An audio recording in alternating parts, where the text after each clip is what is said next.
Bending of A cyclist. तो देखो, अगर कभी किसी साइक्लिस्ट को, जो कि टू व्हीलर के ऊपर है, साइक्लिस्ट हो, कोई बाइक हो या एक्टिवा हो, जब इसे टर्न करना है, क्या करना है उसको, टर्न, जब उसे टर्न करना है बेटे, तो उसमें ना, जैसे अगर हम बात करें रोड की, तो इसमें ये रोड यहाँ दिखा सकता हूँ मैं, यहाँ पर ये दिखा सकता हूँ मैं। तो अगर उसको इधर टर्न करना है, तो जब वो टर्न करता है तो वो अपने आप को थोड़ा सा ना इस एंगल के ऊपर बेंड करता है। मतलब देखो कैसे, अगर तो ये रोड स्ट्रेट होती है, जैसे मान लो कि कोई भी स्ट्रेट रोड जा रही है, ये कोई पर्सन है साइक्लिस्ट पे, वो ऐसे जा रहा है, वो सीधा जा रहा है, तो उसका जो वेट है mg, वो लग रहा है डाउनवर्ड, ऊपर की लग रही है नॉर्मल, सिंपल, कोई दिक्कत नहीं है। लेकिन अगर हम किसी रोड पे जाते हो टाइम को टर्न आता है, तो जब वो टर्न आता है तो उसको ना थोड़ा सा बेंड इधर होना पड़ता है, ठीक है। तो एंगल कहाँ से नाप रहे हैं, जब वो बेंड होता है ना, हम कहते हैं वो बेंड हुआ 5 डिग्री या 10 डिग्री, तो एंगल ना यहाँ से नहीं नापा गया, यहाँ से एंगल नापोगे तो वो तो ऐसे जाएगा, वो ऐसे एंगल नापना, वो एंगल यहीं पर है, यहीं से एंगल नापना है आपको। यहाँ से 5 डिग्री ऐसे कर दिया, 10 डिग्री करना है ऐसे कर दिया, 30 करना है ऐसे कर दिया, तो एंगल यहीं से नापना है। मतलब यहाँ से इधर जाना है तो इधर बेंड होगा, इधर मुड़ना तो इधर बेंड होगा, लेकिन एंगल मेजर कहाँ से होगा, वर्टिकल से एंगल मेजर होगा, हॉरिजॉन्टल से आपने एंगल मेजर नहीं करना। मतलब आपने बेटे एंगल ये यहाँ पर नहीं बनाना, समझ आ गया क्यों नहीं बनाना हमने, क्योंकि जो बेंडिंग हो रही है वो वर्टिकल से हो रही है, तो वर्टिकल से बेंडिंग यहाँ देख लो, जो बेंडिंग दिखा रखी कहाँ से दिखा रखी है हमने, ये देखो, ये वाई एक्सिस है मान लो यहाँ पे, तो यहाँ से हमने दिखा रखी है बेंडिंग इसकी, ये देखो ये एंगल बन रहा है थीटा इसका, ऐसे ही है ना। चलो अब इस डायग्राम में देखो हमने क्या क्या और दिखाना है, इसे हमने करना है रिजोल्व। वो कैसे करना है वो सुनो। जब ये पर्सन साइकिल से बेंड करता है, तो ये अपने साइकिल के टायर से सड़क को इधर प्रेस करता है। जैसे वो यहाँ पर था तो उसका mg नीचे था, n ऊपर था उसका, जब वो टिल्ट हुआ तो उसके साइकिल के टायर ने सड़क को इधर प्रेस किया, जब प्रेस किया तो उसने इसको इधर एक्शन लगाया, जब इधर एक्शन लगाया तो इसका रिएक्शन तो मिलेगा ना इसका, तो इसका रिएक्शन मिलना बेटे इस तरफ, ये n है, ठीक है। यहाँ पर r दिखा रखा है ना, ये मैं इसको n लिखता हूँ, ये ऐसे है। समझा बात क्या हुआ यहाँ पे, कि सड़क, इसमें साइकिल के टायर ने रोड को क्या किया, प्रेस किया, जब वो प्रेस कर रही है तो वो फोर्स लगा रही है, force is kind of action, बदले में क्या मिलेगी, रिएक्शन, तो उसको बेटे इसी तरफ रिएक्शन मिल गई, n आ गया। आगे देखो, ये एंगल यहां पहुंचा दो, बताओ क्या बोलते हैं इसको, दिखा दो वेट mg, तो वो यहां दिखा दो, ये देखो, तो जो उसका वेट है mg वो मैंने यहां दिखा दिया, आ गया समझ, mg बना दिया मैंने, n बना दिया मैंने, होगी बात क्लियर यहां तक, ठीक है। एक बार थ्योरी पढ़ लो क्या लिखा हुआ है। When a cyclist takes a turn he require centripetal force, मतलब कि जब कोई साइक्लिस्ट, कोई पर्सन जब वो टर्न लेता है, तो जब वो टर्न ले रहा है तो वो टर्न ले रहा है सर्कल में, जब सर्कल में कोई चीज़ घूमती है उसके ऊपर कौन सी फोर्स काम करती है, सेंट्रीपिटल फोर्स काम करती है, उसे प्रोवाइड करने का काम कौन करता है, हमने वही देखना है हम टॉपिक के अंदर। तो यहाँ लिखा है उसने, if he keep himself vertical with his weight balance by normal reaction, in that case he has to depend only on friction, but to avoid that dependence he has to bend vertical। मतलब कि अगर उसको एक turn लेना है तो उसको एक डिपेंडेंसी छोड़नी पड़ेगी वेट की, इसलिए तो थोड़ा सा बेंड होना पड़ता है, ठीक है। और ये हम सबके साथ होता है, तुम लोग भी जब अपनी एक्टिवा बाइक चलाते हो तो चलाते चलाते हम लोग, चाहे तुम्हें ध्यान रहे चाहे नहीं रहे, पर आप सभी थोड़ा बहुत 5 डिग्री 10 डिग्री इस तरफ या इस तरफ बेंड होते हो, ठीक है। तो ये बेंडिंग जरूर बनती है, एंगल जरूर बनता है। अच्छा अब यहाँ पर आ जाओ, अब बताओ किसको रिजोल्व करूँ मैं, एन को रिजोल्व होगा जो एंगल के साथ होता है। करो लो बेटे, इसका नाम लिख लो, क्या नाम लिखोगे इसका, और इसका नाम लिख लो। जो एंगल के साथ है उसका नाम क्या लिख देते हैं, एन कोस, इसको क्या लिख देते हैं हम लोग, एन साइन। ये सड़क का सेंटर हो गया और ये रेडियस हो गया, है ना, जिधर वो बेंड हो रहा है। mg को कौन बैलेंस कर रहा है, n cos theta, equation number 1, ये तो पहली बना दी मैंने। अगली बात सुनो, अगर ये पर्सन टर्न कर रहे हैं, टर्न करने के लिए कौन सी फोर्स चाहिए? Centripetal force. लिख दी मैंने। डायग्राम देख के बताओ सेंटर की तरफ आने वाली फोर्स का नाम क्या है? डायग्राम देखो, बस डायग्राम में सारे आंसर छुपे हुए हैं। एन साइन थीटा लिख दो, एन साइन थीटा, नंबर डाल दो 2। अब एक काम करो, इसे करो बेटे डिवाइड, 2/1 कर दो। तुमने निकालनी है वेलोसिटी। पहले इधर राइट में आ जाओ, N sine theta upon N cos theta. अब इधर आ जाओ, क्या लिखा हुआ है? M square upon R. ये एम जी भी तो है, इसके नीचे आएगा। करो कटिंग, एम से एम काट दो, नॉर्मल से नॉर्मल, क्या बचेगा वो देखो, V square upon R G is equal to में आ जाओ साइन अपॉन कोस, इसको ऊपर ले जाओ तो लिख लो बेटे V square is equal to R G tan theta. मैंने निकालनी है V, V is equal to under the root R G tan theta. समझ गए? ये हमारा आंसर है। हो गया क्लियर? बस एक बार इसको कंक्लूड कर दो कि v किस किस पर डिपेंड कर रहा है, बताओ। नंबर 1 r पे, अगर r कम है तो v भी, वेलोसिटी भी कम होगी, और अगर r ज्यादा होगी वेलोसिटी भी ज्यादा हो जाएगी। इसका एग्जांपल देखो ध्यान से ना, इसके बारे में शायद हमारी बात हो रखी है पहले। ये देखो, अगर किसी रोड पे टर्न ऐसे आ जाए तो यहां पर किसी भी व्हीकल की जो वेलोसिटी है वो कम रखनी पड़ेगी, क्योंकि इसका जो रेडियस है वो कम है, क्योंकि इसका सड़क का जो सेंटर है मान लो वो कम आ रहा है, ऐसे ही है ना। लेकिन सोच के देखो, अगर कोई रोड ऐसी बन जाए तो यहां पर फास्ट भी हम किसी व्हीकल लेके जा सकते हैं, क्योंकि इसका जो रेडियस है वो बहुत ज्यादा बन जाएगा। जितना ज्यादा रेडियस उतना ज्यादा वेलोसिटी बन जाएगी उसकी, है ना। दूसरी बात देखो, v directly proportional to angle. जितना ज्यादा तुम इसे टर्न कर दोगे, व्हीकल को बेंड कर दोगे, जितना ज्यादा बेंड कर दोगे उतना ज्यादा स्पीड पे हम लोग जा सकते हैं। इसका जो एग्जांपल है ना वो ये है, देख रहे हो? ये फास्ट मूविंग रेस होती है, इसमें जो बाइक पे पर्सन है, जो राइडर है, वो अपनी बाइक की स्पीड को कम नहीं करता।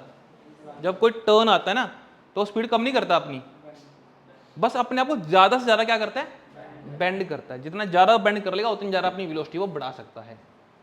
ठीक है, मान लो कि कोई रोड है और वो फ्लैट है, कोई फ्लैट है और वो टर्न ऐसे ले रही है, फ्लैट रोड टर्न ले रही है। कोई भी व्हीकल है जब उस पर चलेगा तो उसे जब वो टर्न कर रहा है तो सेंटर की तरफ कौन सी फोर्स काम करती है? सेंट्रीपिटल। फ्रिक्शन मिलेगा तो टर्न आराम से आ जाएगा, अगर फ्रिक्शन नहीं मिला तो कोई भी व्हीकल स्किड करके बाहर की तरफ निकलेगा, ये इधर निकलेगा, इधर। ऐसे ही है ना। ये तो होता है टॉपिक हमने पहले कर रखा है, इसका नाम था कर्व्ड रोड। क्या नाम था? कर्व। कोई रोड है वो कर्व है, कर लिया हमने। अभी सुनो क्या करना है। ज्यादातर जो पहाड़ी इलाके होते हैं वहां पर जब कोई रोड बनती है और जिधर खाई होती है, मान लो इस तरफ खाई है और ये रोड बनानी हमने, तो इंजीनियर क्या करते हैं, इस तरफ की रोड को थोड़ा सा ना ऐसे ऊपर उठा देते हैं। ठीक है, सड़क ऐसे थी, इसके बाहर के किनारे को थोड़ा सा ऊपर उठा देना। जब बाहर के किनारे को ऊपर उठाते हैं उसे बोल दे कि इस रोड को बैंक कर दिया। क्या कर दिया? बैंक, मतलब कि थोड़ा ऊपर उठा दिया। फायदा क्या हुआ? अगर कोई व्हीकल फ्लैट सरफेस पे अगर मान लो 80 की स्पीड पे सेफ टर्न ले सकती थी, 80 की स्पीड पे, अब करा कुछ नहीं, सड़क को ही थोड़ा सा उठा दिया, 2 इंच 3 इंच 4 इंच, यानी कि बहुत ज्यादा बेंड है। तो वो व्हीकल जो 80 पे जा रहा था, जो कि ले रहा था सेफ टर्न, अब वही व्हीकल 100 की स्पीड पे भी अगर आएगा तो वो भी क्या ले लेगा? सेफ टर्न ले लेगा। क्या हुआ ऐसा? सड़क की तरफ से भी कुछ एक्स्ट्रा फ्रिक्शन, एक्स्ट्रा ग्रिप मिल गई, सड़क को थोड़ा सा ऊपर उठा करके। समझिए बात को। ट्रक का जो टर्न वैसे बना सकते हो लोग, ये रोड बना सकते हो यहाँ पे, ठीक है, ये रोड बना सकते हो। रोड का सेंटर रेडियस बारे में दिखा देंगे। चलो पहले बताओ कौन कौन सी फोर्सेज काम करेंगी। यहाँ पर ये व्हीकल है, इस व्हीकल का मास m होगा, इस वाले डायग्राम में, ठीक है। बताओ कौन कौन सी फोर्सेज हैं? एक तो mg लगेगी बेटे, mg लगा दो डाउनवर्ड, इसको लिख लो mg। दूसरी बोलो n, नहीं बेटा साइन कोस और बार की बातें होती हैं। पहले सिर्फ बताओ फोर्स कौन सी लग रही है, नॉर्मल फोर्स लग रही है, n आ गया, सही है। एक और बताओ, फ्रिक्शन। ये जो व्हीकल है चल रहा है, ये सड़क छोड़ के बाहर जाना चाहते हैं उस तरफ, उधर जाने से बचाना है। अगर उधर जाने से बचाना है तो इस तरफ लगेगी फ्रिक्शन F, सही है। यहां लिख रहा हूं ये F लग गई बेटे, यहां पे लग गया पता। अब मैं बनाऊंगा एंगल ऊपर, देखो ध्यान से, एक एंगल तो ये ले जाओ ऊपर, बताओ क्या नाम है इसका, क्यों बनाया बताओ, alternate interior, alternate interior angle. और ये एंगल ना यहां भी जाएगा, ये क्यों गया बेटे, बाय ज्योमेट्री। कैसे गया, बाय ज्योमेट्री। ये तुम यहां करके देख सकते हो, अगर ये एंगल थीटा है तो ये 90 माइनस थीटा है, ठीक है ना। और फिर यहां से माइनस करोगे तो 90 में से माइनस करोगे तो आपको एंगल थीटा मिल जाएगा, कुछ ऐसे चलता है। चलो अब इसे करो रिजोल्व, बताओ किस किस को रिजोल्व करोगे, n को, और पहले n को करो, चलो फिर बताता हूं। पहले n को रिजोल्व करो, एक कंपोनेंट ये रहा और ये रहा, हाँ जी, इसका नाम बोलो n कोस थीटा, इसका नाम बोलो, चलो n कर दिया रिजोल्व। और बोलो, और क्या रिजोल्व होगा, नहीं दिखा, फ्रिक्शन F, वो भी एंगल बना रहा है ना थीटा, कर दो इसको भी। तो ये कंपोनेंट जो एंगल के साथ है इसका नाम कोस और इसका नाम साइन, ठीक है। तो बताओ वर्टिकल की क्वेश्चन लिखनी बेटा आपको, क्या क्या बनेगी, n cos theta equal to बोलो, बेटे दो कंपोनेंट है ना, ऊपर का सिंगल कंपोनेंट है, वो सिंगल इन दो को बैलेंस कर रहा है, दोनों के नाम लिखोगे ना, क्या क्या है, mg plus m sine theta, दोनों के नाम लिखो बेटे, mg plus f sine theta. ये हो गया वर्टिकल में, होगी मेरी क्वेश्चन। अब सुनो, जहां पर भी फ्रिक्शन आएगा वहां लग गया लॉज ऑफ फ्रिक्शन, बताओ क्या था, F इक्वल टू लिख दूं म्यू एन करके, ये पुट करो वैल्यू ऊपर,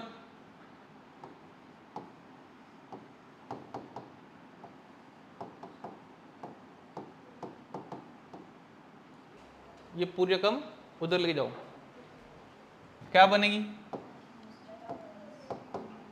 N cos theta minus mu N sine theta equal to mg। यहां से n कॉमन निकाल लो और n की वैल्यू निकालो, n कॉमन और n की वैल्यू निकालनी है, करूं, n कॉमन निकालो बेटे पहले इसका, ये बनेगा देखो यहां पर,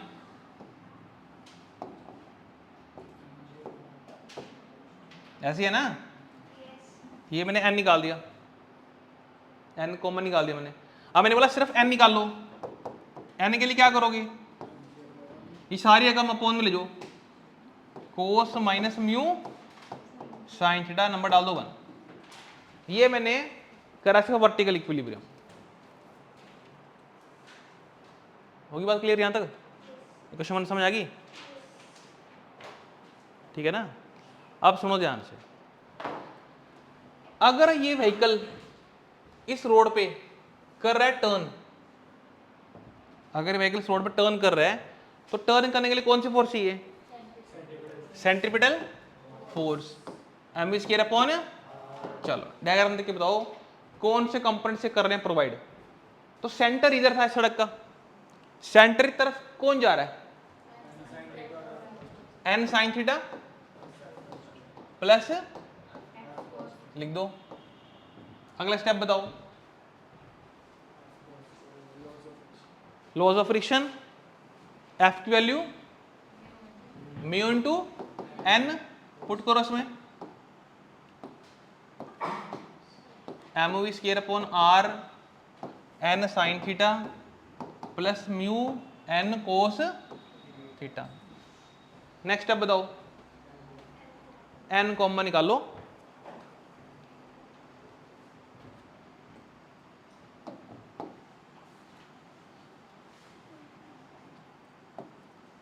M V square upon R, N common निकाल दो, इसको लिख लो sine theta plus mu, question में डाल दो बेटे, इसको 2 डाल दो। नेक्स्ट स्टेप लिखो, पुट 1 इन 2 और v निकालनी है। ठीक है, और यहाँ क्या लिखा हुआ है? Sign theta plus mu cos theta. इधर कुछ चल रहा है, कुछ कैंसिल हो रहा है, m से करो। एक काम और कर दो, इस रकम को एक काम करो, लिखो divide N and D by cos theta, ये लिख लो। एन एंड डी माने numerator and denominator by cos theta. ठीक है, करो जी। यही बता दो मुझे कितना आ रहा है। 0 ये लिखा ही हुआ है, पहुंच गया तक कृष्णा। हाँ बेटे इधर देखो, इसको डिवाइड करना कोस से, पहले साइन अपॉन कोस करो, tan थीटा प्लस म्यू, सही ठीक है ना। अपॉन में आ जाओ, बोलो। नहीं बेटे पहले कोस है ना, 1 माइनस म्यू tan थीटा, सही है। मैंने निकाला ना v, पहले v स्क्वायर यही निकाल दो, r ऊपर ले जाओ। ये देखो ध्यान से आंसर लगा, पता क्या किया? v is equal to under root, question number 3 बना लो, ये आंसर है। Mu is equal to 0, put in 3 करना है और मुझे बताना v का आंसर कितना आ रहा है।